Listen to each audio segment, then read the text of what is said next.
Today, we're going to be ranking the best peptides. Medical disclaimer, we are not doctors or health professionals. We are just two handsome men sitting on a chair who have heard a few things about peptides, and I think some are useful and some aren't for your lab rat. I will also make the disclaimer and be transparent that I have not tried most of these. The only peptides that we've done is Melanotan 2. However, I do kind of want to dabble in some of the healing ones. My shoulder is perma-cooked. However, we literally have done years of research, both on studies and anecdotal stories, to make sure we are giving the best quality information for our school group, which we do have a full peptides and research chem module about. And with that being said, BPC 157 is the first one. So BPC 157 is essentially a healing peptide that promotes angiogenesis, which is the formation of new blood vessels. It also promotes collagen synthesis, and this can essentially accelerate tendon and ligament injuries and promote healing, as well as helping the gut lining. So this is usually injected directly into the site. So if you've got a fucked up wrist, you would inject it near your wrist, or shoulder, you would inject it near your shoulder. And anecdotally, people have said that this has changed their life. Really, just nagging injuries they've had for years have gone away completely, and they've tried everything else, and it was only until they implemented this peptide that they really saw great results. So anecdotally, I gotta say this is very effective from what most people say. However, I don't think we can put it into S tier because there's been no real studies done on humans, mostly been animal testing. So the long-term safety of this is questionable. However, from anecdotal research, it does seem to be quite safe, but because of that, I'm gonna have to put it into A tier. Yeah. Next, we have semaglutide, mainly known as Ozempic. This is a GLP-1 agonist that reduces gastric emptying and suppresses your appetite. So this has made waves in the form of Ozempic for weight loss, people that can't control their appetite, people that can't control their elbow joints from picking up food and putting it into their mouth, have been getting on Ozempic to lose weight. But the problem is with this is people lose too much weight, they don't eat enough nutrients, and they become malnourished. Another big problem I have with GLP-1s in general is the fact that these people that use them have no foundation of health knowledge, right? They're seeking out help because they know fuck all about health for the most part. So when they get off this stuff, they rebound back to where they started. Therefore, they're reliant on something that isn't internal, right? Not something they can actually really control. The other problem I have with Ozempic or semaglutide is the fact that there are now just better options out there. So for that fact, what do you say? I think we put it in B tier. Yeah, I'll put it into B tier. It does work, but there's better options. Which, speaking of which, we have retatrutide. So this is the big bro of semaglutide. This is a triple GLP-1 agonist. So it is essentially an agonist of GLP-1, GIP, and glucagon. So it has a way more prominent effect for fat loss and health markers in general. So it slows digestion, suppresses appetite, it actually increases fat metabolism, and it can increase insulin sensitivity. So not only does it promote fat loss, but it promotes a healthy body in general. And from guys that simply can't stop eating fucking food, they love it. This has honestly made waves in the fitness industry recently. It is relatively new. So for that fact, we haven't had too much research on it. From what I have heard, man, I'm almost gonna put it in S tier. It's even muscle sparing. So you can hold on to more muscle while you lose weight, and it makes weight loss almost automatic. From what I've heard, I've literally not heard a negative review of this. Purely anecdotally, I'm gonna put it into S tier. Yeah, if you really struggled that much with losing weight and you're not in the Spartan protocol, which would essentially make you lose weight automatically, you would have probably more health issues just staying overweight than taking an experimental peptide. Next, we have MOTC, which helps with mitochondrial function. So this can be considered like an overall health peptide. It can improve metabolic health, improve insulin sensitivity, and a bunch of other health markers. I personally haven't done an absorbent amount of research on this. I know Vigorous Steve has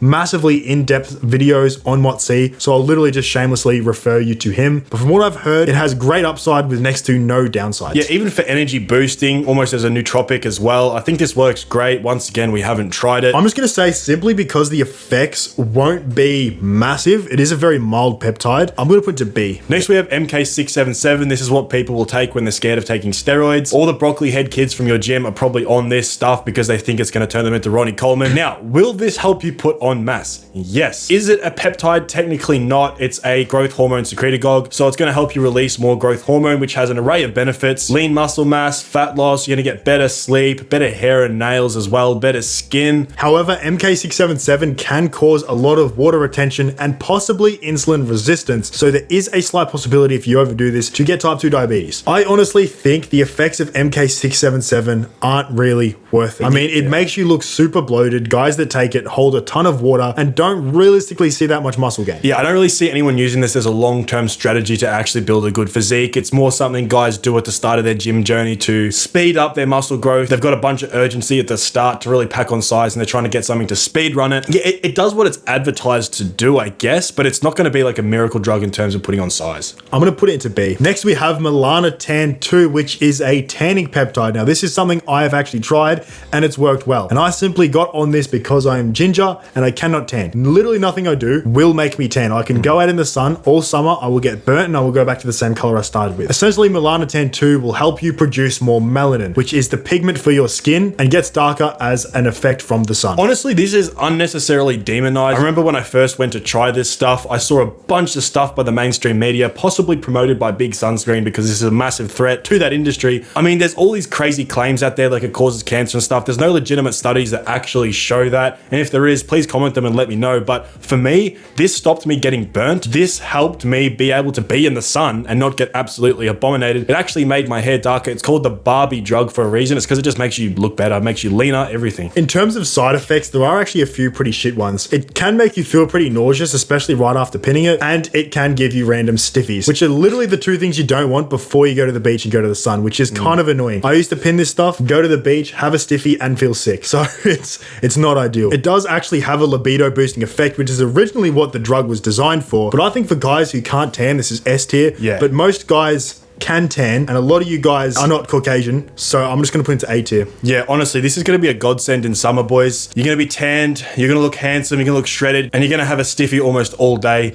You're in for a good summer, boys. Next, we have CJC and epimorelin. This is a growth hormone releasing stack. They're combined synergistically because they work together to release growth hormone. This is effective, and it will do as advertised, release more growth hormone, which has an array of benefits. Like I said before, skin, anti-aging, better hair and nails, going to help you get better sleep, better recovery overall. However, I think these effects are honestly minimal, and from what I've heard, it's not going to do as much as you really think. You can almost get a similar effect by just living a better lifestyle in general. Yeah, it's a very mild growth hormone peptide, which also means the side effects and potential risks are very mild, so it's a pretty safe peptide to take. I'm just going to put in C tier because realistically, most guys, it's just going to break the bank for like minimal reward. You're not going to get much of an ROI. Finally, we have GHKCU, which is a copper binding peptide that stimulates collagen. So this is like the looks maxing peptide. This will make your skin smoother, better skin texture, better coloring in the skin as well. This also reduces inflammation, and if you pair it with micro needling, that's when you can get a lot of the skin benefits. I've seen guys reduce wrinkles, micro wrinkles, acne, things of that nature. I think this is a godsend if you're trying to get better skin. It's actually slept on. I've done a lot of research on this stuff for the school group, and it's definitely something I'm going to invest in the future, because if you pair it with micro needling, I've seen guys like anti-age like nothing else. Yeah, I would consider this one of those non-cope skin products. Like basically every single over-the-shelf moisturizer or chemical treatment for the skin, it's all cope. It all does next to nothing. GHKCU or copper peptides will work, much like tretinoin will work. I consider those like non-cope. It's also one of those things that has a very low risk profile, right? So you're not really going to see any side effects, and if you can afford it, it's relatively inexpensive. You need to get a pretty good ROI if you're in the market to having better skin and just looking better overall. For that reason, I think you'll have to put it into... I'm gonna have to put it into A tier because it's just such like a no-brainer. Yeah, we're in the market and we have a full-time job of delivering non-cope advice, so I think this is a great non-cope way to look better. And that was essentially the list. This wasn't in terms of like muscle growth or gym performance or anything like that. Mainly just personal opinion based on our goals and the goals of our guys, our community. Guys want the AAA physique, unapologetically want to be attractive, aesthetic, and look good while they put on muscle. Once again, that first link in the description, we have over 100 plus exclusive videos inside there. It's truly our life's work. We left nothing on the table. It has